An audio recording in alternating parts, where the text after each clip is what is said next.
क्या आपने भी ऐसी रीलें देखी हैं कि 10 रुपए का कपूर जला करके अपने सर से उतार के बहा दो, फेंक दो, या नींबू काट करके उसमें लौंग घुसा के रख दो, या बाथरूम में नमक की कटोरी भर के रख दो, या टेबल पे कांच का गिलास रख दो, इससे आपका राहु प्रसन्न हो जाएगा। अच्छा, एक बात बताओ, तुम्हें क्या लगता है, राहु कौन है? तुम्हारा बिजनेस पार्टनर कि प्रसन्न हो जाएगा, फिर तुमको शेयर मार्केट में अरबों रुपए कमवा देगा और हर तरफ से तुम्हारे पास अनिश्चित धन लाभ आ जाएगा? अगर ऐसा होता तो फिर हर दूसरा आदमी राहु को प्रसन्न करके अरबपति बन गया होता। राहु कोई तुम्हारी बुआ का लड़का नहीं है कि प्रसन्न होके तुमको कुछ पैसे दे देगा। राहु कोई देवता भी नहीं है, वो एक राक्षस था स्वरभानु नाम का, जिसने छल से अमृत पी लिया, जिसकी वजह से वो अमर हो गया। समझ रहे हो? जिसने जिसने समुद्र मंथन की कथा पढ़ी या सुनी है उसे पता है ये बात कि हुआ क्या था कि जो देवता थे वो असुरों के पास गए। उन्होंने कहा कि भाई, हमें समुद्र को मथना पड़ेगा जिससे कई सारे रत्न मिलेंगे और अमृत मिलेगा जिससे हम सब लोग अमर हो जाएंगे, हम लोग मरेंगे नहीं।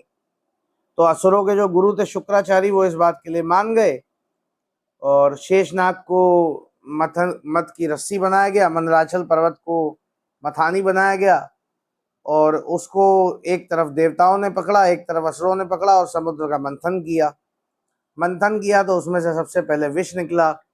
अब विष निकला तो विष वो अगर गिरा देते तो संसार पूरा नाश हो जाता। तो उस विष को पीने के लिए अब कोई आगे आया नहीं, तो महादेव के पास सब लोग गए कि प्रभु आप बताइए क्या करें। महादेव ने पी लिया। महादेव को इसीलिए नीलकंठ कहते हैं, उनके गले में विष है।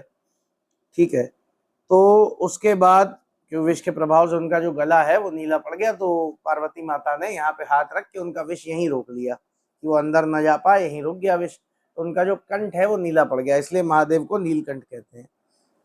और उसके बाद जो उसमें से रत्न मिलते गए, उन्हें अलग अलग देवताओं ने ग्रहण किया। ठीक है, उसके बाद उसमें से निकला अमृत।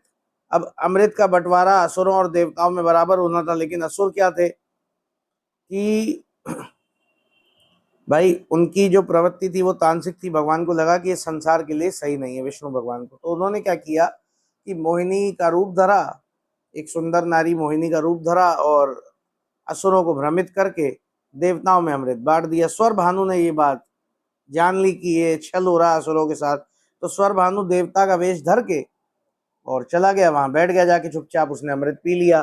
तो सूर्य और चंद्रमा ने उसे पहचान लिया कि ये तो असुर है, इसने छल से अमृत पी लिया। तो विष्णु भगवान ने उसका सर जो है वो अपने सुदर्शन चक्र से काट दिया। अच्छा, अब हुआ क्या कि ये लोग महादेव के पास गए। भाई स्वर भानु का सर और धड़ अलग अलग हो गया, तो बेचारा क्या करे। महादेव के पास गया कि महादेव, इन लोगों ने मेरे साथ ऐसा किया, जबकि तय ये हुआ था कि अमृत दोनों में बराबर बटेगा, असुरों में भी और देवताओं में भी। तो मुझे लगा कि ये लोग असुरों को देना नहीं चाहते हैं, तो मैंने उनकी लाइन में जाके पी लिया। तो महादेव ने कहा तो तुमने ठीक किया, इसमें गलत क्या किया? जब डिसाइड ये हुआ था कि असुरों और देवताओं में बराबर अमृत बटेगा, तो महादेव ने कहा कि ठीक है, तुम्हारे साथ अन्याय हुआ, ये सूर्य चंद्रमा ने किया है। अब एक काम करो, जब जब तुम लोगों का ये छाया इन पे पड़ेगी, इनको ग्रहण लग जाएगा। तो इसीलिए सूर्य ग्रहण और चंद्र ग्रहण होता है। ये समुद्र मंथन की कथा से ही आया, सूर्य ग्रहण और चंद्र ग्रहण। तो अब है तो दोनों राक्षसी, प्रवृत्ति दोनों की राक्षसी है। तो अब एक नॉर्मल आदमी सोचता राहु को प्रसन्न कर लूं, अचानक धन लाभ हो जाएगा।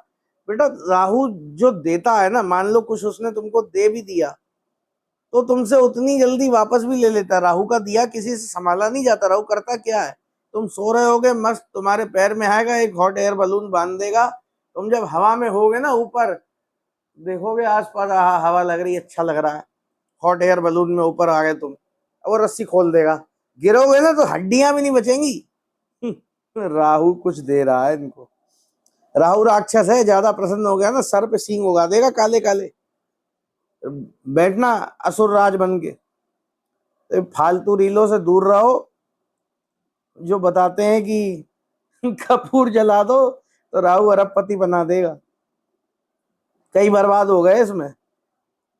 ये एक अवेयरनेस वीडियो बनाई है केवल इसीलिए कि बचो बचो, समझो क्या है और क्या नहीं है।